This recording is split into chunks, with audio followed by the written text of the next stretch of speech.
अस्सलाम वालेकुम, good morning, how are you parents students, कैसे हैं। Today our English topic is A to L। ठीक है, आज हम लोग बच्चों को A to L प्रैक्टिस करवाएंगे ताकि अगर कोई कमी बेशी रह गई है तो वो इंशाल्लाह बच्चों को इसके ये पता चले कि हमने A के बाद B लिखना है, इसके बाद C। A to L वो पूरे सीक्वेंस के साथ कैसे लिखेंगे। सबसे पहले आप लोग मार्जिन लाइन ड्रॉ करेंगे, जैसे आप हमेशा पेज जो है वो नोटबुक का रेडी करते हैं। डेट है 13 मई 2020, क्लास वर्क और टुडे इज़ वेडनेसडे। टॉपिक आ जाएगा हमारे पास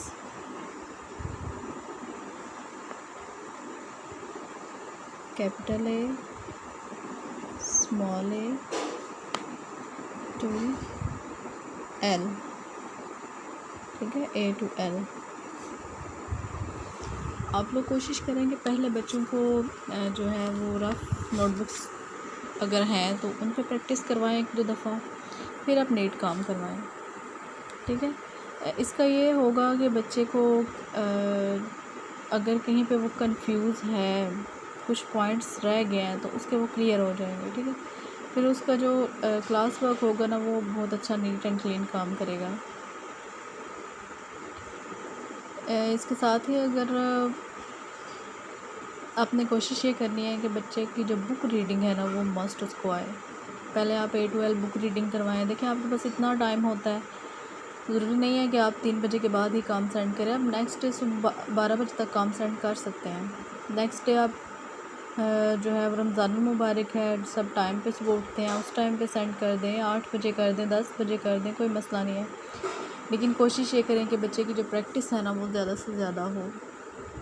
और प्रैक्टिस करवाने का ज़्यादा मकसद यही है कि कहीं पे अगर किसी पॉइंट पे बच्चे रह गए हैं, ज़ाहिर है घर में वो काम कर रहे हैं तो इस तरह से स्कूल वाला एक माहौल जो बना होता है क्लास में, सारे बच्चे कंपटीशन से काम करते हैं, वो सारा थोड़ा सा मुश्किल हो रहा है बच्चों के लिए। तो ज़्यादा प्रैक्टिस से ये होगा कि वो कर लेंगे, लेकिन ये है कि उनको ज़्यादा भी नहीं कर देना आप लोगों ने कि बच्चे फेडअप हो जाएं एकदम से। वक्फे से आप उनको करवाएं, यानी आप एक आध घंटा पहले उनसे रीडिंग करवा लें A to L, मतलब फुल रीडिंग सुन लें उनसे। कहीं कोई कमी बेशी रह गई तो उनको रीडिंग करवा लें। फिर आप थोड़ा सा उनको टाइम दे के आप अगर उर्दू का करवा रहे हैं तो उर्दू की रीडिंग करवा लें, मैथ्स का करवा रहे हैं तो वो काउंटिंग याद करवा लें। ठीक है, फिर जब आपको दिन को टाइम मिलता है तो आप उनको रिटर्न वर्क करवा लें। ज़रूरी नहीं है कि आप जो है वो मुझे उसी टाइम पे एग्जैक्ट 3 बजे के बाद काम सेंड कर दें। बस काम की जल्दी में, आप सेंड करने की जल्दी में आप जो है वो बच्चे को प्रैक्टिस कम करवाएं। कोशिश ये करें कि आप लोग बच्चों को फोकस जो है वो प्रैक्टिस पे हो, और बच्चे जो लिख रहे हैं वो बोल के लिखें।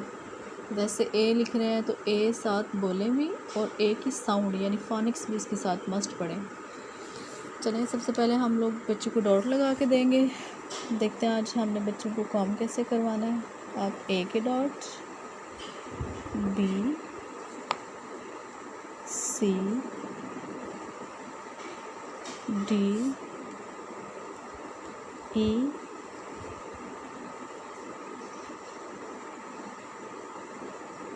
F, G, H, I, J, K, L। ये देखिए, आपने जब बच्चे को एक दफ़ा फ़र्स्ट टाइम जब प्रैक्टिस करवानी है, जो आप फ़र्स्ट टाइम में प्रैक्टिस करेंगे वो आप फुल डॉट पे करवाएंगे।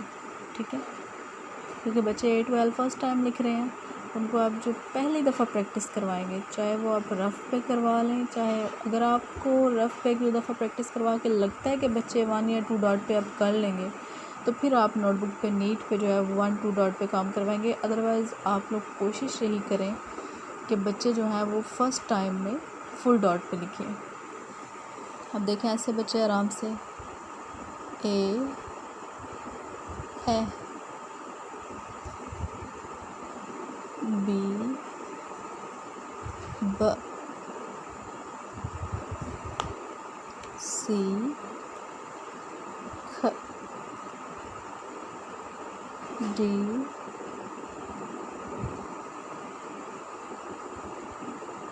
D E A F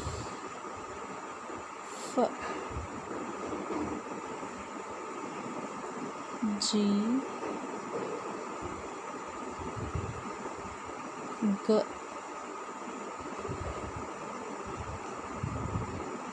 H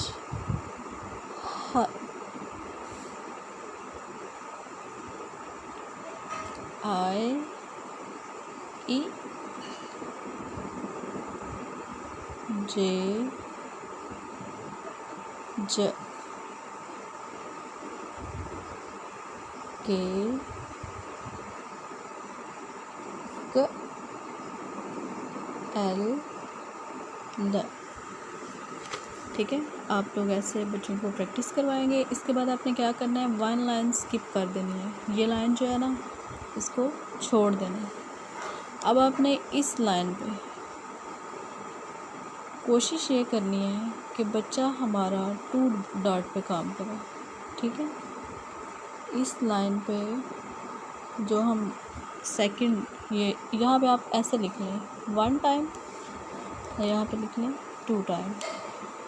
कोशिश ये करनी है कि आपका बच्चा अगर सेकंड टाइम यानी जो दूसरी दफ़ा काम लिखे वो 2 डॉट्स पे करे। चले 1 डॉट पे आना बच्चे के लिए बहुत मुश्किल है, तो अब 2 डॉट पे करें। 1 डॉट पे हम इंशाल्लाह ताला जैसे हमारा ये कंप्लीट होगी, अल्फ़ाबेट्स कंप्लीट होंगे, तो हम लोग इनको 2 डॉट पे ले आएंगे। लेकिन जो इस टर्म में है ना, वो हम अल्फ़ाबेट्स हाफ करेंगे। ठीक है, यानी कोशिश करते हैं कि हम 2 या 3 लेटर करवाने के बाद ना अब इसको स्टॉप कर देते हैं।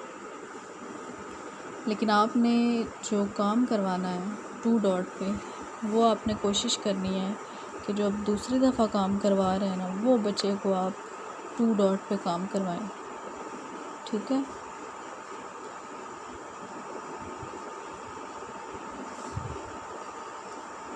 I J K L। और दूसरे नंबर पे ये भी आपने ध्यान रखना है कि आपका बच्चा जो है ना, वो फोनिक्स साथ मस्ट बोले। ठीक है, जो लफ्ज़ लिखे उसकी आपको लिखते हुए आवाज़ भी आए और उसके साथ साउंड भी वो प्रोनाउंस करें। क्योंकि जैसे इन बच्चों ने, अब ये देखें अभी नर्सरी क्लास है, अभी ये बच्चे फोनिक्स सीखेंगे साउंड के साथ। नेक्स्ट जाके जब इन्होंने स्पेलिंग करने हैं, स्पेल करेंगे, तो स्पेलिंग्स जो है ना, वो जब फोनिक्स आएंगी तो इनको स्पेलिंग जो है वो तोड़ के साथ ना पढ़ने आएंगे। अगर इनको ये इनकी साउंड्स, इनकी फोनिक्स नहीं ना आएगी, तो जाके प्रेप क्लास में फोनिक्स स्पेलिंग अगर आ जाते हैं, ठीक है, वो फिर इनके लिए बड़े मुश्किल होंगे। ठीक हो गया। जैसे हम लोग फॉर एग्ज़ाम्पल ये करते हैं, हम लोग जो प्रेप में है वो 2 letter words, 3 letter words, 4 letter words तक करवाते हैं। वो चीज़ें जो है ना बच्चों के लिए थोड़ी इजी हो जाती हैं फोनिक्स अगर आती। ठीक है, जैसे आप उर्दू की रीडिंग करवाते हैं तो हम लोग तोड़ के साथ करवाते हैं बच्चों को। आजकल के बच्चों को जो है वो रीडिंग करते हुए पहचान हो, जैसे काफ लिफ का, पेरे पर, बेनून बन, इस तरह। लेकिन इंग्लिश की भी जो रीडिंग है ना, अगर हम लोग करवाते हैं, जैसे फॉर एग्जांपल इन नए 2 लेटर वर्ड्स आ जाते हैं, ई मतलब आई की साउंड ई न, इन। ठीक है, ओ न, ऑन, ओ न, ऑन मतलब ओ की साउंड आई। इस तरह जैसे बच्चों को फोनिक्स आएंगी ना, ये फोनिक्स याद करने का इनके पास बेहतरीन मौका है। ठीक है, अब कोशिश करें कि बार बार मैं इसी बात पे फोकस कर रही हूँ कि जो साउंड है ना लेटर की, वो बच्चे को मस्ट आए, इंग्लिश की भी और उर्दू की भी। ठीक है, जितनी ये चीज़ें स्ट्रॉन्ग होंगी, आगे जाके स्पेलिंग भी इंशाल्लाह इनके उतने ही स्ट्रॉन्ग होंगे। उम्मीद है कि आप लोगों को समझ आ गई होगी कि मैं क्या कहना चाह रही हूँ, और दुआ में याद रखिएगा। Thank you so much. अल्लाह हाफिज़।